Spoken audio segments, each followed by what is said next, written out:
The Black Stallion had already thrown 17 men by the time Sienna Dalton arrived in Johnson City, Texas, with nothing but a carpetbag and a heart full of desperate hope.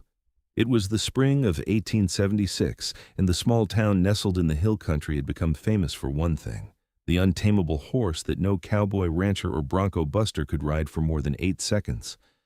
The beast stood in a reinforced corral at the edge of town, his coat gleaming like polished obsidian in the harsh Texas sun, and every man who looked at him saw either glory or a broken back in his future. Sienna had come to Johnson City for entirely different reasons. She was 22 years old, fleeing an arranged marriage back in Charleston, South Carolina, where her father had decided her future without consulting her heart. She had sold her mother's pearl necklace to afford the train fare west, and now she stood on the dusty main street with exactly $3 to her name and no plan beyond surviving another day. The town was smaller than she had expected, with wooden buildings lining a single main thoroughfare, their facades weathered by wind and sun until they all looked the same shade of tired brown. "You lost, miss?" A voice behind her made Sienna turn. An older woman with kind eyes and a face mapped with wrinkles stood in the doorway of what appeared to be a general store. "You look like you have just stepped off the train with nowhere particular to go." Sienna smiled, though it felt shaky on her lips. "I suppose that is accurate. I'm looking for work, actually. Do you know of anyone who might be hiring?" The woman studied her for a long moment, taking in her traveling dress that was far too fine for Johnson City, her soft hands that had never known hard labor, and her delicate features that spoke of a sheltered life. "What kind of work can you do?" "I can read and write. I know numbers. I can sew and cook, though I will admit I am better at the former than the latter." Sienna lifted her chin, trying to project confidence she did not feel. "I am a quick learner, and I am not afraid of hard work." The woman nodded slowly. "My name is Martha Green. I run this store with my husband. We could use some help with the bookkeeping and minding the counter. The pay would not be much, but there is a small room in the back you could use. It is not fancy, but it is clean and private."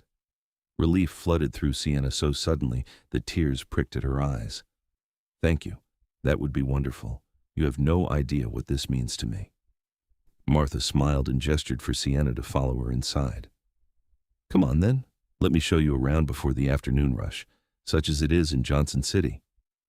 The store was dim and cool after the brightness of the street, crammed with barrels of flour and sugar, bolts of fabric, tools, canned goods, and all the sundry items a frontier town might need.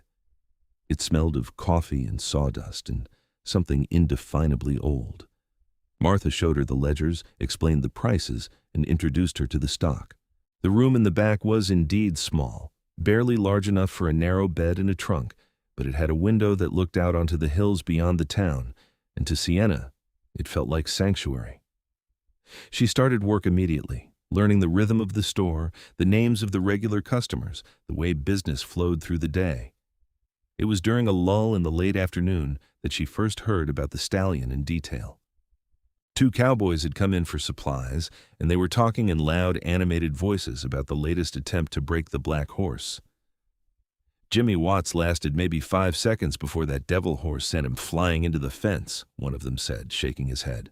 "Broke his arm in 2 places. That is 18 men now who have tried and failed." "Somebody ought to just shoot that animal and be done with it," the other replied. "It is a menace, too wild to be any good to anyone." Sienna, who had been arranging canned peaches on a shelf, turned around. "Why do people keep trying to ride it if it is so dangerous?" Both cowboys looked at her with surprise, as if they had not realized she was listening. The first one, a lanky man with sunburned cheeks, tipped his hat. "Because the owner, Mr. Harlan, has put up a prize of $200 to anyone who can break that horse. That is more money than most men see in a year out here. And I suppose there is pride involved, too. Every man who can sit a horse thinks he will be the one to do what nobody else could." $200. Sienna turned back to the peaches, but her mind was racing. That was enough money to truly start over, to buy a piece of land, to build a real life. She had grown up around horses in Charleston. Her mother had insisted she learn to ride properly, and Sienna had always had a natural affinity for animals. But she had never tried to break a wild horse, and she knew it was foolish to even consider it. Still, the thought lodged itself in her mind and would not dislodge. That evening, after the store closed, she walked to the edge of town where the corral stood. A small crowd had gathered to watch the stallion, which paced along the fence line like a caged thunderstorm. He was magnificent. Every line of his body spoke of power and rage, and something untamed that refused to be diminished. His eyes were wild but intelligent, and when he tossed his head, his mane flew like black silk. Beautiful, is he not? The voice came from beside her, so deep it seemed to rumble up from the earth itself. Sienna turned and found herself looking up at the largest man she had ever seen. He stood well over 6 feet tall, with shoulders so broad they blocked out the setting sun. His hair was dark brown and fell past his collar, and his face was all hard angles and weathered bronze skin. His arms, visible beneath rolled-up shirt sleeves, were corded with muscle that suggested he could break a tree in half if he chose to.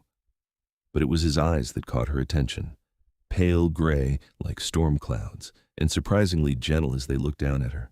"Yes," she managed to say, finding her voice. "He is beautiful. Frightening, but beautiful."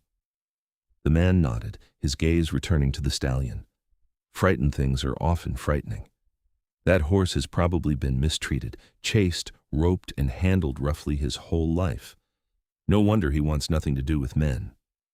"Are you going to try to ride him?" Sienna asked, studying the stranger's profile. He did not look like the other cowboys she had seen in town. There was something solitary about him, something that suggested he was more comfortable in the wilderness than among people. No. The answer was simple and firm. "I have no need to prove anything, and I have no desire to break something that should be free. My name is Jonas Sheffield, by the way. People around here call me the Mountain Man, though I live in the hills more than the mountains proper." Sienna Dalton. She offered her hand, and he took it carefully, as if afraid his strength might hurt her. His palm was calloused and warm, and the touch sent an unexpected shiver up her arm. "I just arrived in town today. I'm working at the general store." "Welcome to Johnson City, Miss Dalton." He released her hand and gestured toward the stallion. "If you are planning to watch these fools try to get themselves killed, you should know that Harlan brings the horse out every Saturday. The rest of the week he just stands here, waiting for his next tormentor." "That seems cruel," Sienna said softly. "It is cruel." Jonas looked at her again, and she felt the weight of his attention like a physical thing. But cruelty and the frontier often go hand in hand. The question is what we choose to do about it. Before she could respond, he touched the brim of his hat in farewell and walked away, his long strides carrying him quickly toward the edge of town and the wild country beyond. Sienna watched him go, feeling oddly bereft, as if something important had just slipped through her fingers. Over the next 2 weeks, Sienna settled into life in Johnson City. She proved herself capable at the store, and Martha and her husband Thomas were kind employers who treated her more like a niece than a hired hand. The town itself was rough but not unkind, full of hard-working people trying to carve out lives in an unforgiving land. She made friends among the other women, attended church on Sundays, and slowly began to feel less like a runaway and more like someone who belonged, but she could not stop thinking about the stallion. Every evening, she walked to the corral and watched him. She began to notice patterns in his behavior, the way he calmed when the crowds left, the way he responded to sudden movements with fear-driven aggression. She started bringing him apples and carrots from the store, which Martha allowed her to take from the stock that was beginning to turn. At first, the stallion would not come near the fence when she was there, but gradually, over days and then weeks, his curiosity overcame his caution. He began to approach when he saw her, taking the offered treats with surprising gentleness, his soft lips brushing against her palm. She also could not stop thinking about Jonas Sheffield, though she saw him only rarely.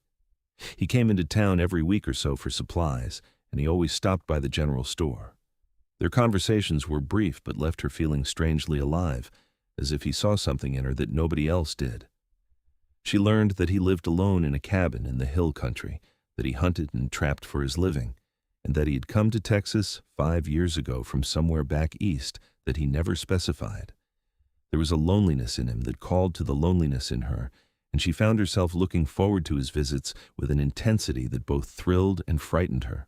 It was late June when everything changed. Sienna had been in Johnson City for just over 2 months, and the summer heat had settled over the town like a thick blanket. The stallion had grown comfortable enough with her that he would eat from her hand without hesitation, and she had begun to gently touch his neck and shoulder while he ate, accustoming him to human contact that did not cause pain. On a Saturday morning, she went to the corral earlier than usual and found Mr. Harlan there, a stocky man with a red face and mean eyes. He was yelling at one of his ranch hands about something, and his voice carried across the empty street. When he saw Sienna, he stopped mid-sentence and walked over to the fence. "You are that girl from the general store," he said. It was not a question. "I've seen you hanging around here, feeding my horse." "I did not think you would mind," Sienna said carefully, sensing danger in his tone. "I was just giving him some old produce that would otherwise go to waste." "Mind? Why would I mind if someone is stupid enough to waste food on a worthless animal?" Harlan spat into the dust. "That beast has cost me more in medical bills for injured cowboys than he is worth. I am thinking of selling him to a glue factory and being done with it." Horror flashed through Sienna. "You cannot do that. He is magnificent." "He is useless." Harlan leaned against the fence, studying her with an expression that made her skin crawl. "Unless you think you could do better than all those men who have tried and failed, I would pay to see a little thing like you try to ride that devil." The challenge was clear in his voice, and Sienna knew she should walk away. She should ignore him and go back to the store and forget about the stallion and the impossible idea that had been growing in her mind. But the thought of that beautiful animal being destroyed because men had mistreated him into violence made something hot and fierce rise up in her chest.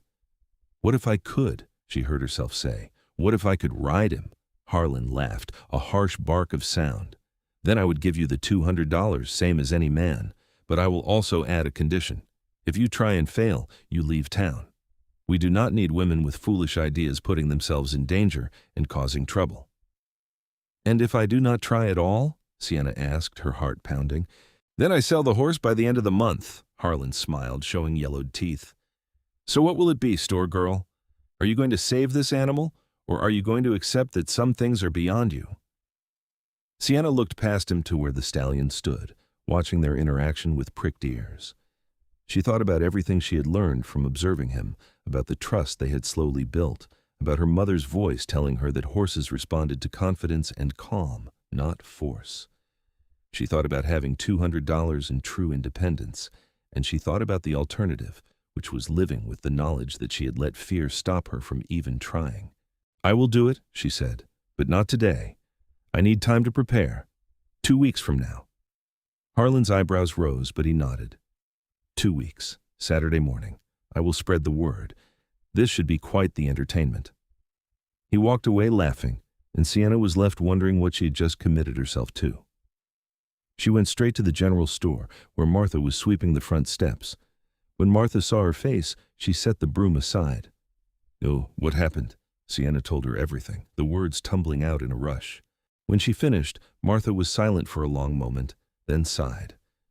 "That was either very brave or very foolish, and I am not sure which." "I cannot let him kill that horse," Sienna said, "and I truly believe I can do this, Martha. I know it sounds insane, but I have been watching him, learning him. He is not mean. He is just scared and angry." "Even scared and angry animals can kill you, child." Martha put a hand on Sienna's shoulder. "But I can see you have made up your mind. So how can I help?" Over the next 2 weeks, Sienna devoted every spare moment to the stallion. She would wake before dawn and go to the corral, spending an hour or more just talking to him, touching him, building his trust. She brought him treats and brushed his coat with a soft cloth she had purchased with her own wages. She learned the spots he liked to be scratched, the way his ears would relax when he felt safe. Slowly, painstakingly, she was teaching him that not all human contact meant pain. Jonas came to town 3 days after she had made her deal with Harlan, and when he heard the news, he found her at the corral just after sunset. "I heard what you are planning," he said without preamble. "Tell me it is not true." Sienna looked up at him, struck by the concern in his eyes. "I cannot tell you that." "It is true." "Sienna." He said her name like a prayer and a curse. "That horse has broken bones. He has put men in bed for weeks. What makes you think you will be any different?" "Because I am not trying to break him," she said simply. "I am trying to understand him." Jonas stared at her for a long moment, then shook his head. "You are either the bravest woman I have ever met, or the most foolish, possibly both." "I have been told that today already," Sienna said with a small smile. "But I am not changing my mind, Jonas, so if you came here to talk me out of it, you can save your breath." He was quiet, his gray eyes searching her face. Then he nodded slowly. "Fine, I cannot stop you. But I can help you. I know horses, Sienna. I have gentled wild mustangs in the hills. Let me teach you what I know." Hope and relief flooded through her. "You would do that?" "I would do a great many things for you," he said quietly, and the words hung in the air between them, heavy with meaning. Then he cleared his throat and stepped back. "Come to my cabin tomorrow morning. It is about 5 miles north of town, up in the hills. Follow the creek that runs behind the church and you will find it. Bring good walking shoes." He left before she could respond, disappearing into the gathering darkness like a ghost. Sienna stood at the fence, her heart racing, and wondered what she had started. The next morning, she set out before the sun was fully up, following Jonas's directions. The walk was longer than she had expected, the terrain rough and climbing steadily into the hills. But the morning was cool and beautiful, with wildflowers blooming in purple and yellow masses across the grasslands, and by the time she reached Jonas's cabin, she was breathless but exhilarated. The cabin itself was simple but well built, nestled in a small valley with a creek running nearby and enormous oak trees providing shade. Smoke rose from the chimney, and as she approached, Jonas emerged from the doorway. He looked different here, more relaxed, as if he had shed some weight he carried in town. "You made good time," he said, gesturing for her to follow him. "Come on, I want to show you something." He led her to a corral behind the cabin, smaller than the one in town, but sturdily built. Inside were 3 horses, a bay mare, a paint gelding, and a young gray horse that watched their approach with wary eyes. "That gray is a mustang I caught 3 months ago," Jonas explained, leaning against the fence. "He was as wild as your black stallion, maybe more so. But watch." He climbed into the corral with a quiet confidence, moving slowly and keeping his body relaxed. The gray horse snorted and backed away, but Jonas did not pursue. Instead, he stood still, not looking directly at the horse, his posture non-threatening. Minutes passed, then more minutes. Sienna watched, fascinated, as Jonas began to make small movements, turning slightly away from the horse, creating an opening. The gray's ears flicked forward, his head lowered a fraction. Finally, after what felt like an eternity, the horse took a tentative step toward Jonas. Then another. Jonas remained still as stone. When the gray was close enough, he extended one hand slowly, letting the horse sniff him, decide for himself that this human was safe. Only then did Jonas touch the horse's neck with the lightest possible contact. "It is all about language," Jonas said, his voice low and calm. "Horses communicate with body language, and if you learn to speak it, they will listen. Pressure and release, advance and retreat. You make them want to come to you instead of forcing them to accept you." Over the next 2 weeks, Sienna came to the cabin every day that she could, and Jonas taught her everything he knew. He showed her how to read a horse's body language, how to use her own posture to communicate safety or authority, how to touch with confidence but never aggression. They worked with his horses, and she practiced mounting and dismounting smoothly, learning to move with the animal instead of against it. He taught her about balance and breathing, about staying calm even when every instinct screamed at her to panic. But more than that, they talked. During breaks from the training, they would sit on the porch of his cabin and share the lunches she brought from town. She told him about Charleston, about her mother's death 2 years ago, about her father's increasing coldness, and the marriage he had arranged to a man 40 years her senior. Jonas told her about growing up in Virginia, about the war that had taken his father and 2 brothers, about drifting west because he could not stand the ghosts that haunted every corner of his childhood home. "Why do you live alone out here?" Sienna asked one afternoon, watching him whittle a piece of wood with quick, precise movements. "Do you not get lonely?" Jonas was quiet for a moment, considering his answer. "I suppose I do. But I'm better at being alone than I am at being around people. Too many folks expect things, want things. Out here, the expectations are simpler. The land does not care about your past or your mistakes. It just is. I think you are better with people than you give yourself credit for, Sienna said softly. You have been incredibly kind to me. He looked up from his whittling, his gray eyes meeting hers with an intensity that made her breath catch. You are different. How? She whispered. I do not know yet, he admitted, but you are. The tension between them grew with each passing day, a magnetic pull that neither of them acknowledged aloud. Sienna found herself watching the way his hands moved, strong and capable, imagining what they might feel like cupping her face. She noticed the way his eyes followed her when he thought she was not looking, the way his voice softened when he said her name. And on the rare occasions when they touched accidentally, a hand brushing against an arm or shoulders bumping as they walked, the contact seemed to burn through her clothing and brand itself on her skin. But they did not speak of it. There was too much at stake, too much uncertainty. Sienna had to focus on the upcoming challenge, and Jonas seemed determined to keep his distance even as he drew closer. It was maddening and thrilling and terrifying all at once. 2 days before the scheduled attempt, Jonas declared that she was as ready as he could make her. They were standing in his corral, where she had just successfully mounted his gray Mustang without spooking it, using the gentling techniques he had taught her. You have good instincts, he said, helping her down from the horse. His hands lingered on her waist perhaps a moment longer than necessary. Trust them. Trust yourself. And remember that you do not have to prove anything to anyone except you and that horse.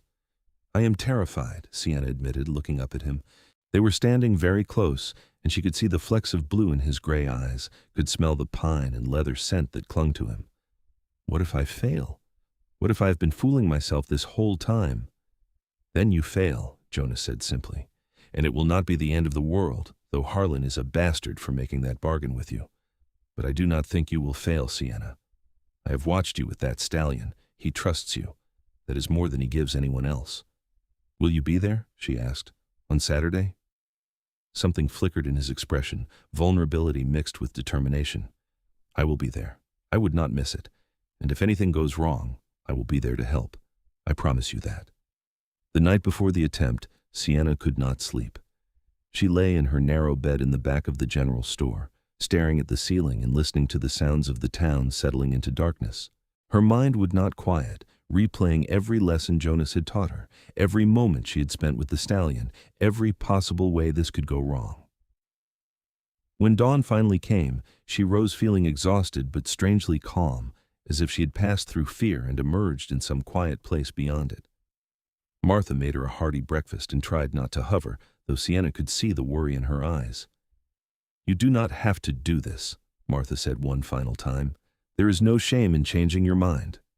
Yes, there is, Sienna replied gently, not shame in what other people would think, but in what I would think of myself. I need to do this, Martha, for the horse, for myself, to prove that I can. By the time she arrived at the corral, a large crowd had gathered. It seemed like everyone in Johnson City and the surrounding ranches had come to watch. Men were placing bets, arguing good-naturedly about whether she would last 3 seconds or 5. Women whispered behind their hands, some looking concerned, others scandalized that a lady would attempt such a thing. Children darted through the crowd, excited by the spectacle. Harlan stood by the corral gate, looking smug and certain of his victory. When he saw Sienna, he smiled unpleasantly. Last chance to back out, Miss Dalton. No one would blame you. I am not backing out, Sienna said firmly. She looked past him, scanning the crowd, and felt her heart settle when she spotted Jonas standing at the back. He was impossible to miss, towering over most of the other men, his face serious but his eyes warm when they met hers. He gave her a small nod, and somehow that simple gesture steadied her more than any words could have. Very well, Harlan opened the gate. Let us see what you are made of, store girl. Sienna stepped into the corral, and the crowd fell silent. The stallion stood at the far end, his ears flat against his head, his eyes rolling white with agitation. The energy of the crowd was making him nervous. She could see that immediately, and she cursed Harlan for creating such a hostile environment. But there was nothing to be done about it now. She had to work with the situation she had been given. She did not approach the horse directly. Instead, she walked to the center of the corral and stood still, exactly as Jonas had taught her. She kept her eyes soft, not staring at the stallion, her body relaxed and non-threatening. The crowd began to murmur, confused by her inaction, but she blocked them out. There was only her and the horse and the connection they had been building for weeks. Minutes passed. The stallion's ears twitched forward, then back, then forward again. His nostrils flared as he tested the air, recognizing her scent. Slowly, so slowly it was almost imperceptible, his posture began to change. The tight tension in his muscles eased slightly. His head lowered a fraction. Sienna took one small step backward, creating space, inviting rather than pursuing. The stallion took a step toward her, then another. The crowd gasped, and the sound made the horse freeze, but Sienna remained calm, breathing slowly, projecting peace. After a moment, the stallion continued his approach. When he was close enough, Sienna extended her hand, palm up, just as she had done dozens of times before. The stallion sniffed her hand, his breath warm and soft against her skin. Then, in a gesture that made tears prick at Sienna's eyes, he lowered his head and pressed his forehead against her chest, seeking the comfort she had offered him so many times. "Good boy," she whispered, stroking his neck. "Good, beautiful boy. We're going to do this together, all right? You and me, I will not hurt you. I promise." She spent several more minutes just touching him, calming him, reminding him that she was safe. Then, moving with the slow deliberation Jonas had drilled into her, she reached up and grasped a handful of the stallion's mane. The horse tensed, but he did not pull away.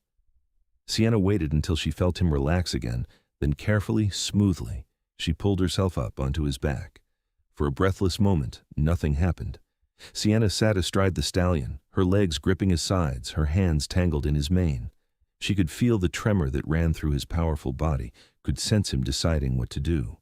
The entire crowd seemed to be holding its breath. Then the stallion began to move. Not the explosive bucking that everyone expected, but a nervous, prancing walk. Sienna moved with him, her body flowing with his movements, her voice a constant low murmur of encouragement. "That is it. You are doing so well. What a good, brave boy you are." The horse's ears flicked back to listen to her voice. His steps became more confident. And then, as if making a decision, he broke into a trot. Sienna held on, her heart pounding, but she did not try to control or dominate him. She let him move, let him feel her weight, and decide for himself that it was bearable. They circled the corral once, twice, 3 times. The stallion's movements became smoother, more rhythmic, and then, in a moment of pure magic, he transitioned into a canter. Sienna laughed with sheer joy, the sound bright and clear in the morning air. She was flying, moving as one with this magnificent animal, and for those perfect moments, nothing else in the world existed. When the stallion finally slowed to a walk and then stopped, Sienna slid off his back and pressed her face against his neck, trembling with relief and triumph. The crowd erupted into cheers and applause, so loud it made the horse startle, but Sienna calmed him with her touch, her voice, her presence. Harlan looked like he had swallowed something sour. "Well," he said grudgingly, pulling a roll of bills from his pocket, "I suppose a deal is a deal. $200, Miss Dalton." Sienna took the money with shaking hands, hardly able to believe it was real. But before she could say anything, Jonas was there, having pushed through the crowd. He looked at her with such pride and something else, something deeper and more intense, that it made her dizzy. "You did it," he said, his voice rough with emotion. "Sienna, that was incredible. I've never seen anything like that." "I could not have done it without you," she replied, and suddenly all the fear and tension of the past weeks crashed over her. Her legs went weak, and Jonas caught her, his strong arms coming around her to steady her. "I have got you," he murmured. And in that moment, with the crowd cheering and the stallion watching them with calm, trusting eyes, Sienna knew that she was in love with this mountain man who had taught her to trust herself. The rest of the day passed in a blur. People wanted to congratulate her, to ask her questions, to marvel at what they had witnessed. Several ranchers approached her with offers to help gentle their difficult horses, suddenly seeing her as someone with a valuable skill. Martha hugged her so tightly Sienna could barely breathe, and Thomas Green shook her hand with solemn respect. But through it all, Sienna was aware of Jonas staying close, a solid, protective presence at her back. He did not leave her side, and she was grateful for it, because the attention was overwhelming and his quiet strength was the only thing keeping her grounded. When the sun began to set and the crowd finally dispersed, Jonas walked her back to the general store. They moved slowly, neither of them eager to part ways, though neither spoke much. There was too much to say, and no idea how to begin. At the door to the store, Jonas stopped and turned to face her. The evening light cast his features in gold and shadow, making him look like something out of a legend. "What will you do now?" he asked, "with the money and your newfound fame?" Sienna laughed softly. "I do not know about fame, but the money means I have choices, real choices. I could buy a small piece of land, maybe start breeding horses, or I could travel, or I could—" She trailed off, suddenly shy. "Or," Jonas prompted, taking a step closer, "or I could take a risk on something even more frightening than riding a wild stallion," Sienna whispered, looking up at him. "I could tell you that these past weeks have been the happiest of my life, that when I am with you, I feel like I have finally found where I belong, that I think I am falling in love with you, Jonas Sheffield, and it terrifies me because I never expected to feel this way about anyone."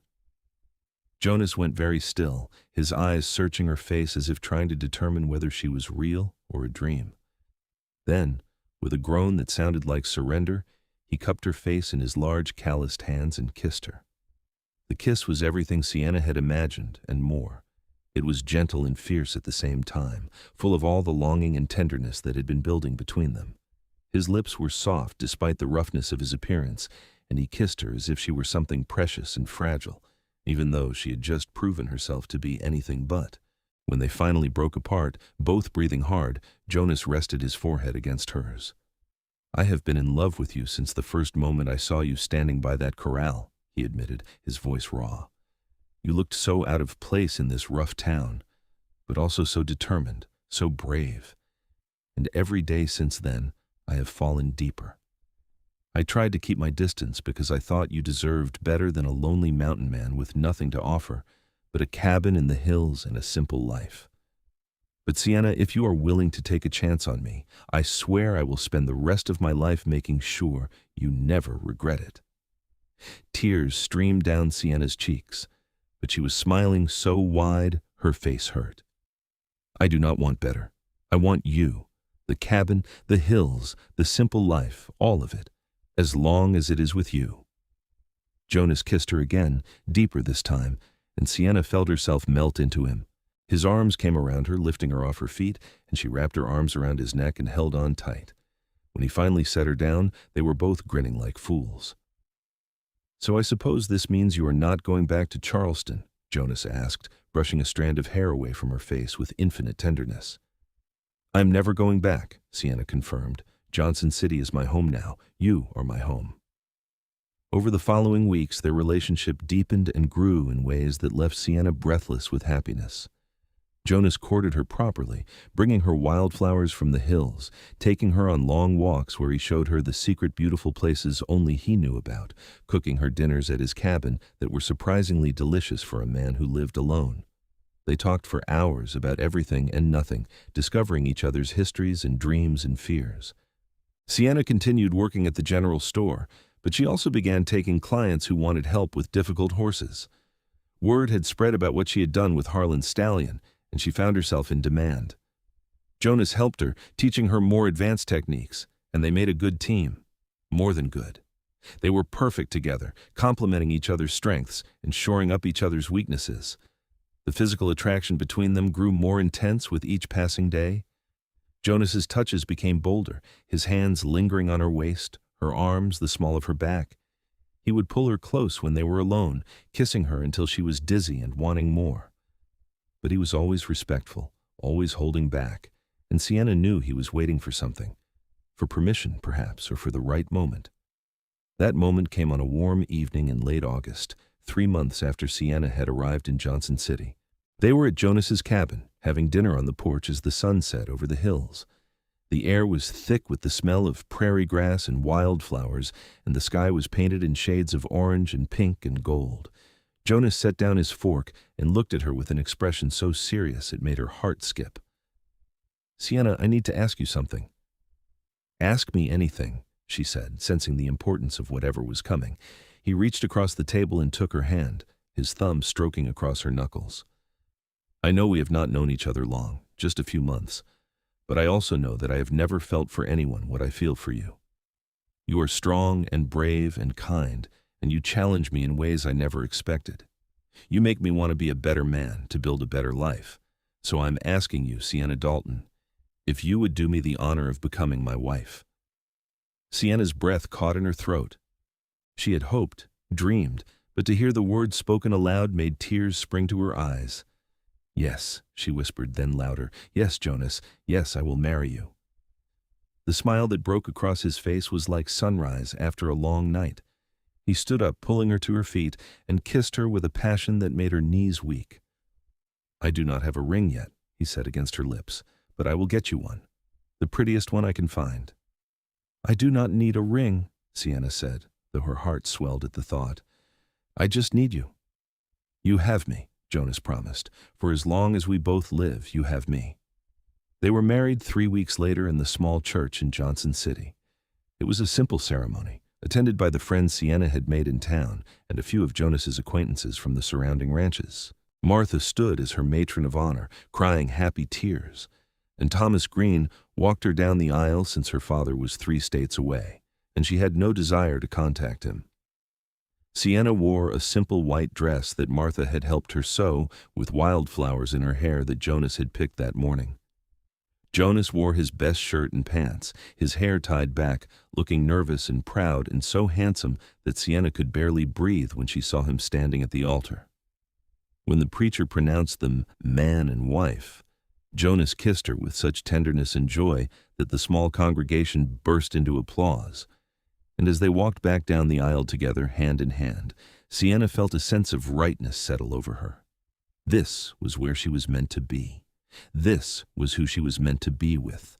Everything that had happened, all the pain and fear and uncertainty, had led her to this moment, and she would not change a single step of the journey. They spent their wedding night at the cabin, which Jonas had spent the past weeks improving and expanding. He had built an addition with a real bedroom, had installed glass windows, had even constructed a small barn for the horses Sienna was accumulating. The place felt like a home now, no longer just a lonely bachelor's shelter, but a place where a family could thrive. Jonas carried her over the threshold, making Sienna laugh with delight, and set her down gently in the middle of the main room. Candles were lit everywhere, casting a warm glow, and someone, probably Martha, had filled the cabin with more wildflowers. "Welcome home, Mrs. Sheffield," Jonas said softly, his hands coming to rest on her waist.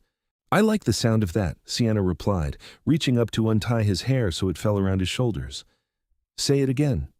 "Mrs. Sheffield," he repeated, his voice dropping to that low rumble that made heat pool in her stomach. "My wife, my love, my Sienna." He kissed her then, and this time there was no holding back. The passion they had been restraining for months finally broke free, and they came together with an intensity that was both thrilling and a little terrifying. Jonas's hands were everywhere, learning the shape of her through her dress, and Sienna explored the hard planes of his chest and shoulders, marveling at the strength there. He was so much larger than her, so powerful, but his touch was always gentle, always giving her time to adjust and respond. They made their way to the bedroom, pausing every few steps for more kisses, more caresses. By the time they reached the bed, Sienna was trembling with need and nervousness. She had only the vaguest idea of what to expect, but she trusted Jonas completely, and the trust was enough. "We will go slow," Jonas promised, his voice rough with desire but his eyes tender. "I will take care of you, Sienna. Always." And he did. He took his time with her, worshiping her body with his hands and mouth, making her feel cherished and desired in equal measure. When they finally came together, it was with a sense of completion that went beyond the physical. They were joining not just their bodies, but their lives, their futures, their very souls. Afterwards, they lay tangled together in the bed, skin against skin, hearts beating in synchronization. Jonas held her close, one large hand stroking her hair, and Sienna felt so safe, so loved, that tears leaked from the corners of her eyes. "Happy tears?" Jonas asked, concern coloring his voice. "The happiest," Sienna assured him, tilting her head up to kiss his jaw. I never knew I could feel like this, so complete, so at peace. I know what you mean, Jonas murmured. I spent so many years alone thinking that was my fate, and then you walked into my life and changed everything. You are the best thing that ever happened to me, Sienna. You are the best thing that ever happened to me too, she whispered back. They fell asleep wrapped in each other's arms, and when Sienna woke the next morning to sunlight streaming through the window and Jonas's steady breathing beside her, she smiled. This was her life now, this beautiful, unexpected, perfect life. The months that followed were filled with hard work and deep contentment. Sienna and Jonas fell into a rhythm that suited them both. They worked together with the horses, building a reputation as the best horse gentlers in the region. Ranchers would bring their problem animals from miles away, and more often than not, Sienna and Jonas could help. They worked as a team, with Sienna's intuitive understanding of horse psychology complementing Jonas's practical experience. The money from her training work, combined with what Jonas made from hunting and trapping, allowed them to live comfortably and even save a little. They expanded the barn and bought more land, planning for a future that included breeding and raising horses, not just training them. What happened to Harlan's Stallion, the one that had started everything, had its own happy ending. After Sienna's successful ride, Harlan had tried to sell the horse for an inflated price, capitalizing on its newfound fame. But Sienna and Jonas had pooled their resources and bought the stallion themselves, refusing to let him fall into potentially cruel hands. They named him Midnight, and he became the foundation of their breeding program, his spirit and strength passing on to his offspring. Midnight remained Sienna's special horse, the one she rode when she needed to think or wanted to feel that wild freedom she had felt the first time she rode him. He gentled further over time, becoming affectionate and loyal, proving that with patience and kindness, even the wildest heart could learn to trust. The first winter of their marriage was harsh, with cold winds sweeping down from the north and occasional snow that turned the hills white.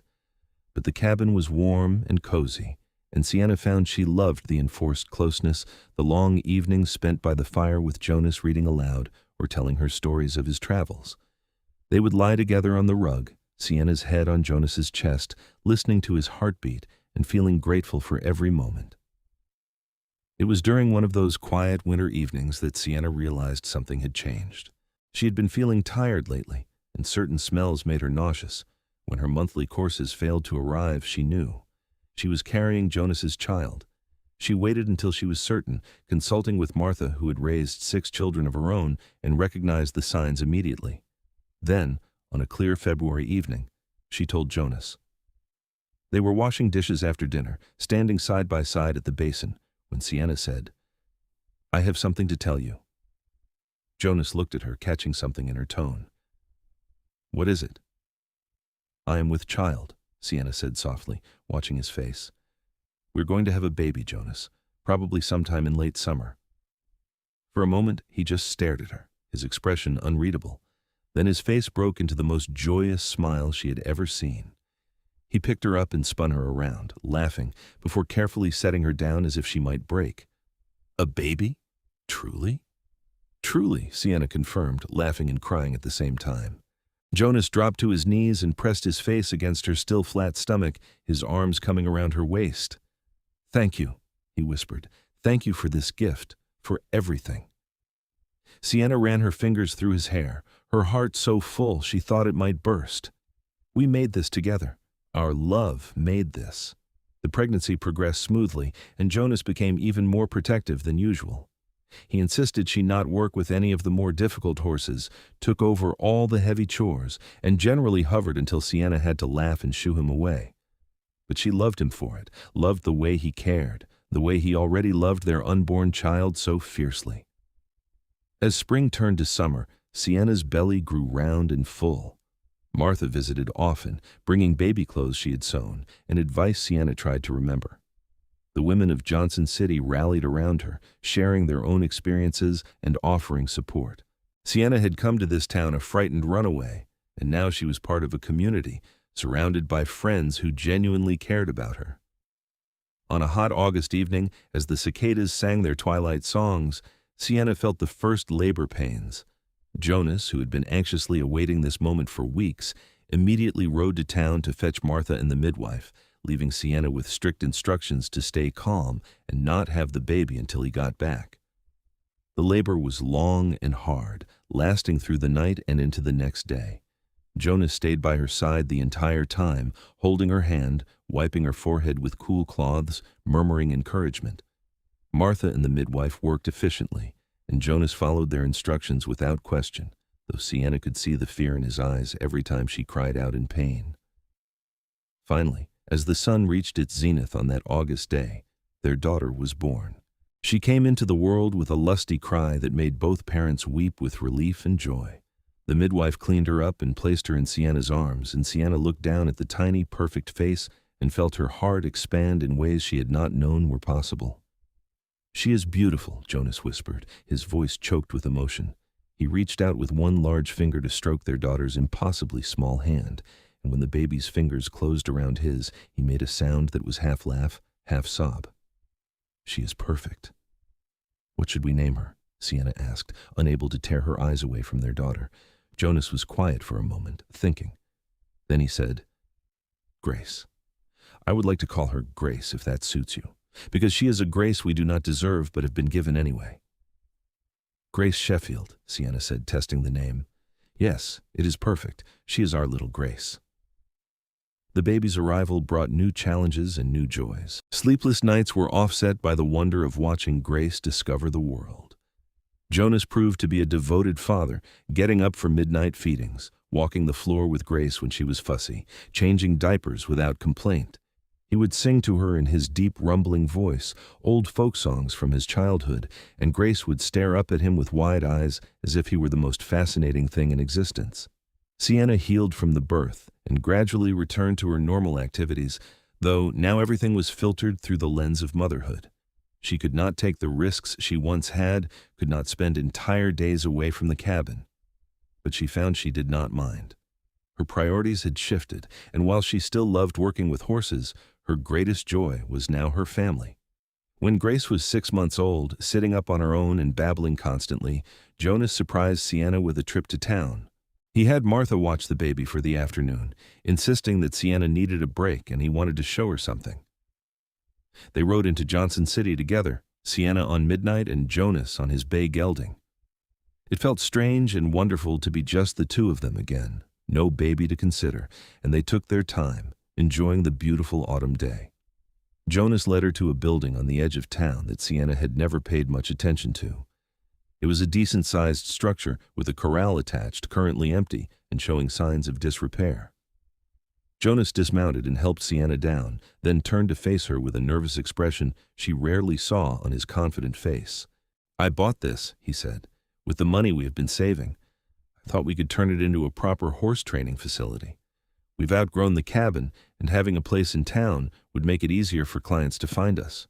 We could still live at the cabin, but this could be where we work. What do you think?"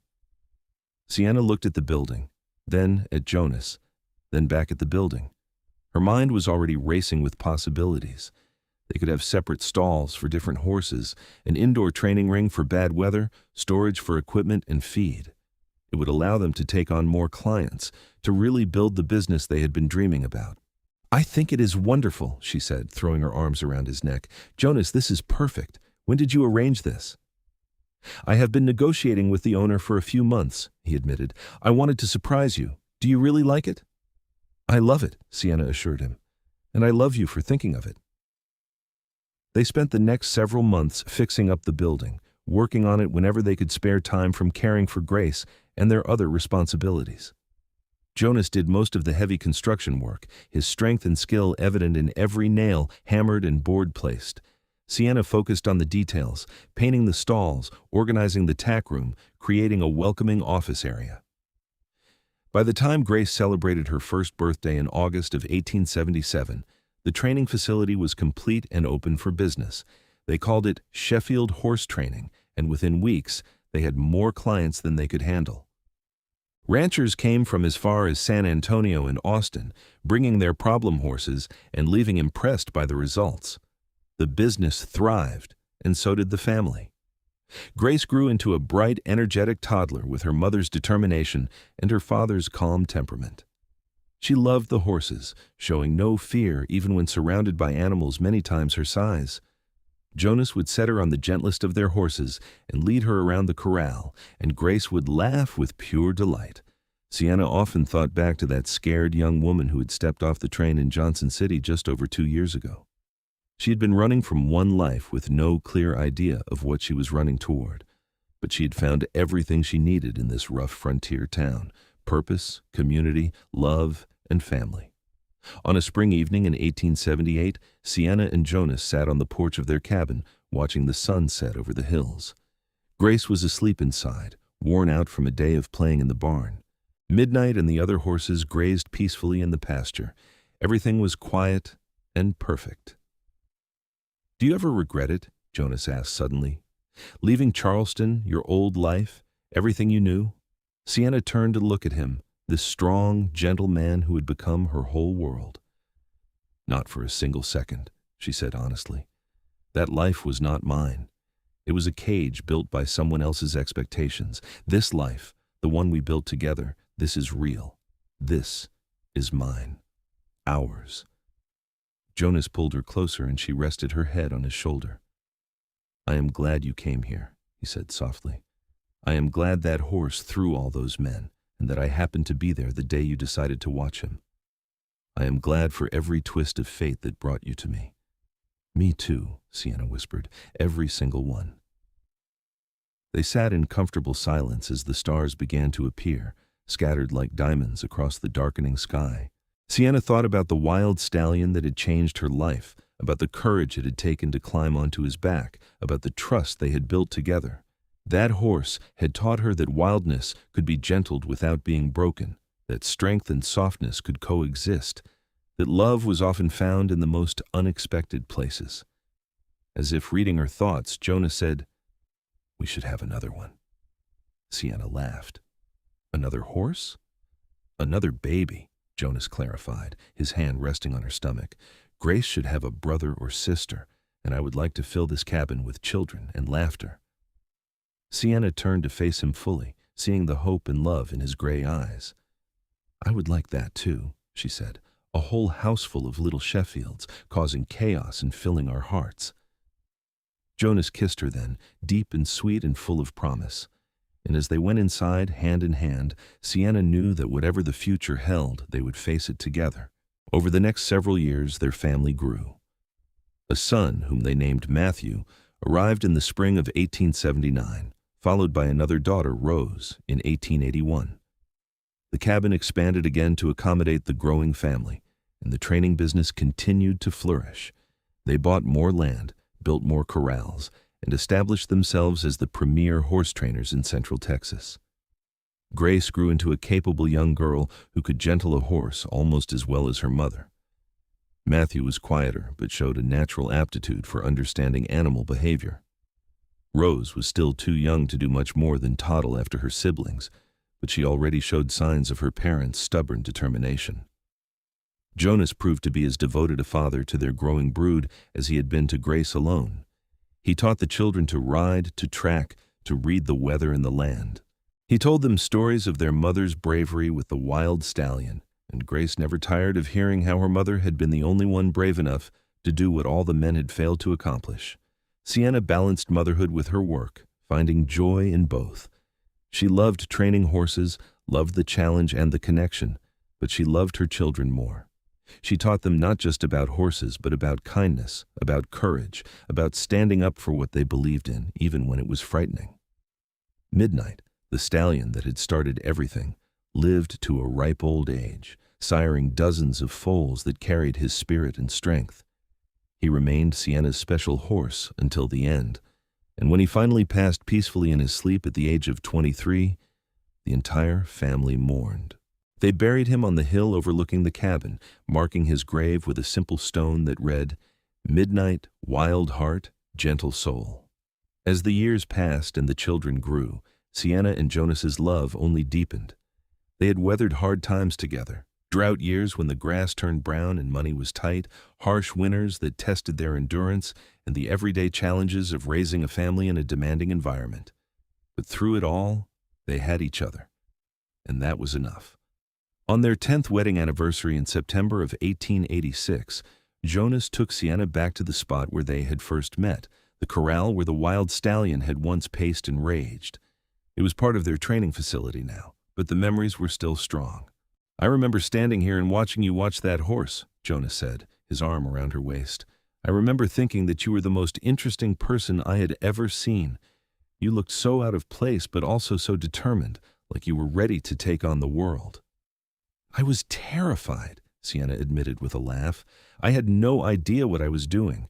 I just knew I could not let that beautiful animal be destroyed because people had failed to understand him." "You saved him," Jonas said, "and in a way, you saved me too. I was half alive before you came along, just going through the motions. You made me want to truly live again." Sienna turned in his arms, looking up at the face she knew better than her own. There were more lines around his eyes now, a few strands of gray in his dark hair, but he was still the strongest, most handsome man she had ever seen. "You saved me too. You taught me what love really means, not obligation or duty, but choice and partnership and joy."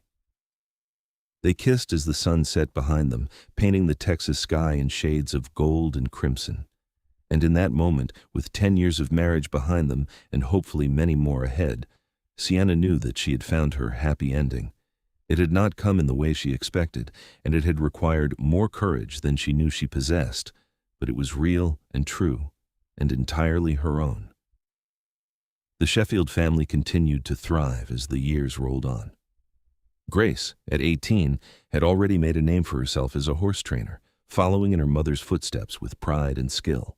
Matthew, at 16, showed a talent for breeding and raising horses, understanding the genetics and bloodlines in ways that impressed even his father. Rose, at 14, was the wild child of the family, always pushing boundaries and seeking adventure, much to her parents' amused exasperation. The Sheffield horse training facility had become famous throughout Texas and beyond. People came from as far away as New Mexico and Louisiana to have their horses trained by Sienna Sheffield, the legendary woman who had tamed the untamable stallion. The story had grown in the telling, becoming part of local folklore, but Sienna never minded. It was a good story, and it was true in all the ways that mattered. Jonas had expanded his own work beyond trapping and hunting, now serving as a guide for people who wanted to explore the hill country, and as a consultant for ranchers dealing with predator problems. His reputation for fairness and his deep knowledge of the land made him sought after, and he enjoyed the work while still having plenty of time for his family. On a warm evening in the late summer of 1891, the entire Sheffield family gathered on the porch of their cabin, which had grown over the years into a sprawling, comfortable home. Grace was there with her new husband, a young rancher she had met through the business.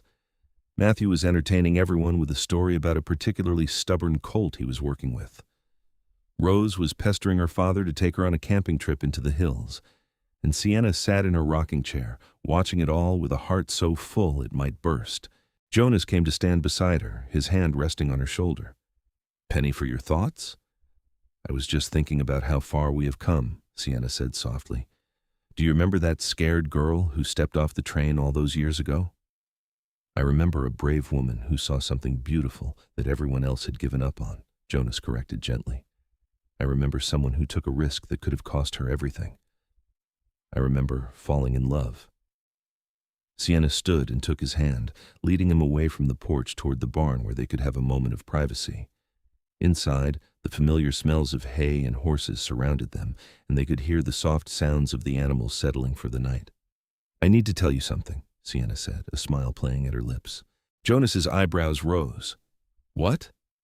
"We're going to have another baby," Sienna announced. "I know we thought we were done, and I am 40 years old, which is probably too old for such things, but apparently life had other plans."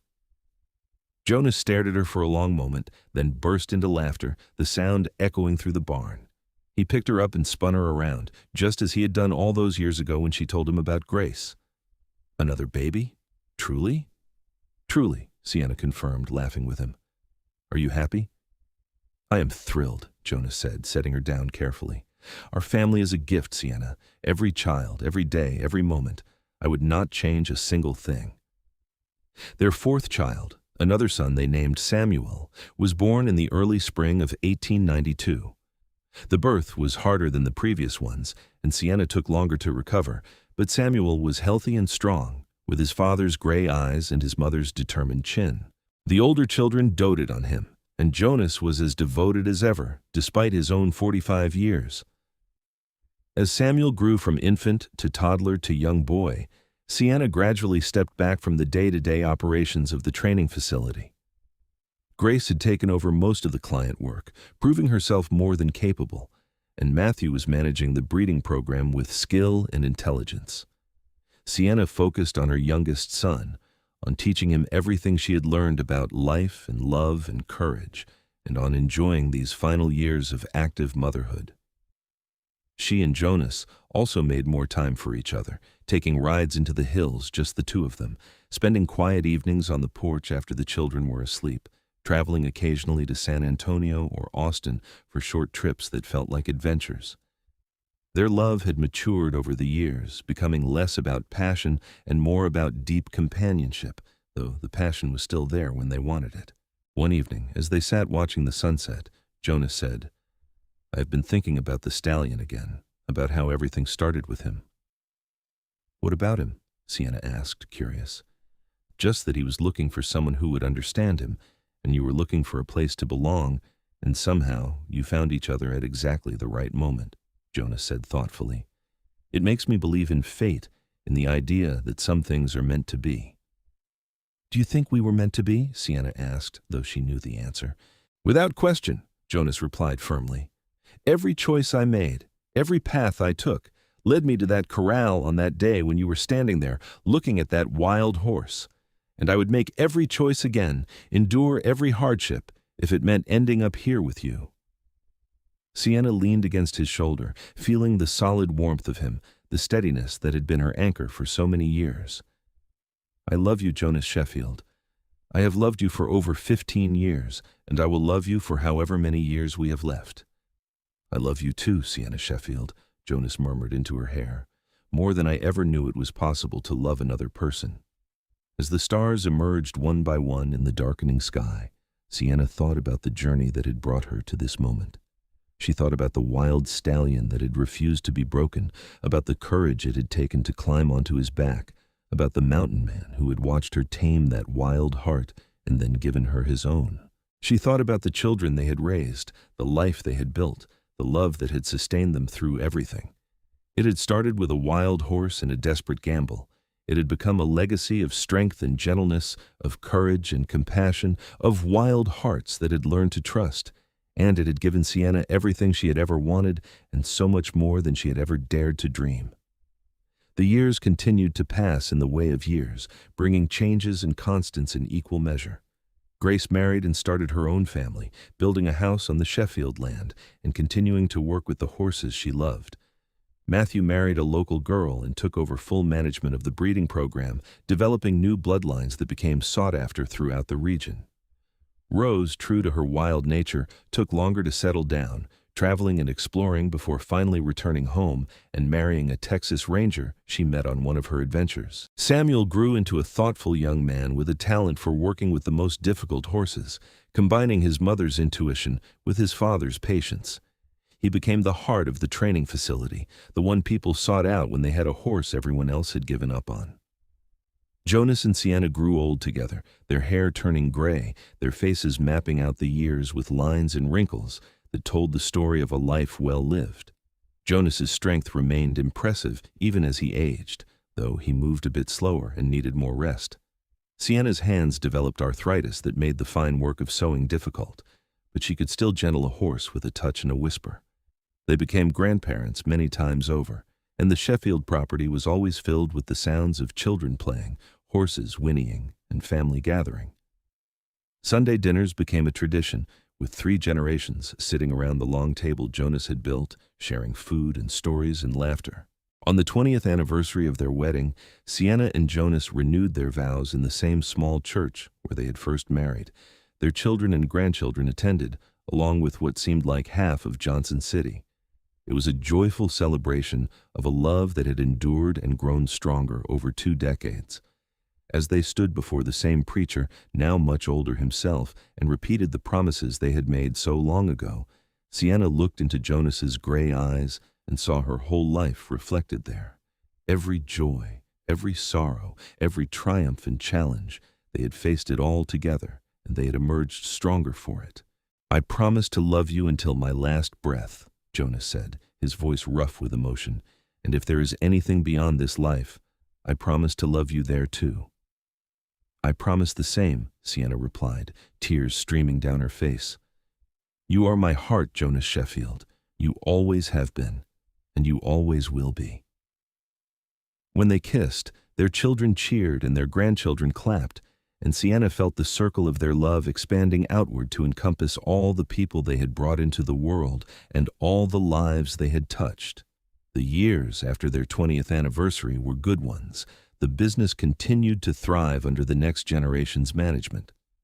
Jonas and Sienna transitioned into a comfortable semi-retirement, still consulted for difficult cases, but mostly enjoying the fruits of their labor. They took trips to places they had always wanted to see, visited old friends, and spent long, lazy days doing nothing more strenuous than sitting on the porch and watching the world go by. They talked often about the past, about the moments that had defined them. The wild stallion remained a favorite topic, a touchstone they returned to again and again. They would discuss what might have happened if Sienna had not had the courage to accept Harlan's challenge, if Jonas had not offered to help her, if that magnificent horse had been destroyed as so many had wanted. "Do you know what I think?" Sienna said one evening as they sat watching the sunset over the hills, as they had done thousands of times before. "I think that stallion was not just a horse. He was a test, a challenge from the universe, asking if we were brave enough to see beyond what everyone else saw, to find the beauty in the wild thing, to trust in something that seemed impossible." "And we passed the test," Jonas said with a smile. "We found each other because we were both willing to look deeper, to see the possibility instead of the danger." "We did," Sienna agreed, "and I would do it all again in a heartbeat." As they reached their 25th wedding anniversary in September of 1901, Jonas surprised Sienna one final time.